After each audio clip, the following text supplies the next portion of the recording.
Hey, happy day. I got news and views with attitude. And there was a company recently in Canada that had a big advertisement go out and said, we want to hire a bunch of new people to work at our place, but they have to be men and they have to be married. Of course, woman groups, they got very upset about all of this, and they did the picket thing and all the rest of it to the company and said, how dare you? And the company said, hey, ladies, listen up. Here it is. Not at all. We are not prejudice in any way, shape, or form. Of policy is to hire staff, though, who are used to obeying orders without questioning those orders, and they're accustomed to being shouted at, know how to keep their mouths shut, and will put up with anything that I yell at them. And we found all these qualities only in married men. Did that shut the women up? Doesn't say here, but maybe kind of. Hey. Recently, I bought a horse, another horse, in Billings, Montana at an auction sale, and my son and I had the horse delivered up to our ranch in Western Canada. Wow, what an experience that is. The cost and everything else and the time. The vet had to come and do blood samples and health tests and so many things. Cost thousands of dollars. Finally got the horse. The horse is great, but did make me think that we should have taken the horse up to the border crossing in Canada where all of the people are crossing illegally and they get free housing and so many free things, including food. Of course, we should have gone up there and said, here, would you ride this horse over to Canada, please? And get it free hay and free trucking and everything else for our ranch out in the West. Should have done that, kind of, sort of, maybe Hawaii.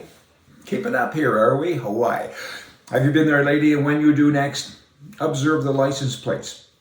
The homosexual community, what are they doing about this? I haven't heard anything. That's kind of a big surprise because a rainbow is a beautiful thing, right? I mean, and it's got all kinds of spiritual and religious significance, and they're trying to hijack it. They're kind of doing a good job at it. When you look at Hawaii and you think, hey, where are you guys? You haven't come here yet to make a noise, to make a stink. Maybe that's coming, but it's kind of nice to see that on a license plate. Just wanted to share that with you. And then still keeping up and kind of moving along quick because I got stuff. The White House and other places, other houses with other governments in other countries, but the White House is saying UFOs, there's no such thing as a UFO. Do not worry about it. We're shooting these things out of the sky. We don't know what they are, but again, that's okay and don't panic.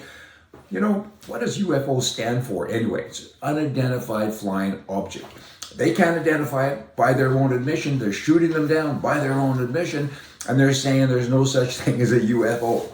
Maybe kind of check that dictionary stuff, hey. And then you got this Pete, is it Buttigieg or something? This Ohio train derailment that recently happened.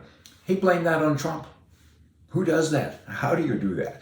2.5 years later, it's Trump's fault. That's kind of typical. I think the message here is we don't want Trump to run again.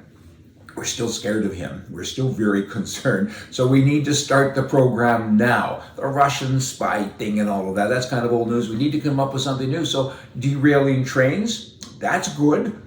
That'll get press. What kind of a moron does that? Moronic people, hey.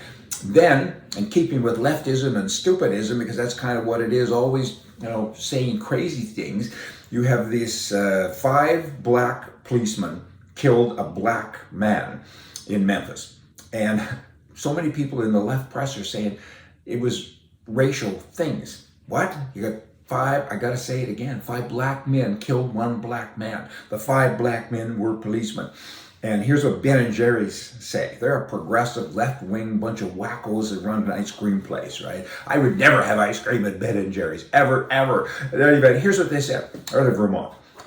With regards to this issue or this situation, okay? The fact that the officers who murdered Tyre are black shows how deeply embedded white supremacy is in an American culture.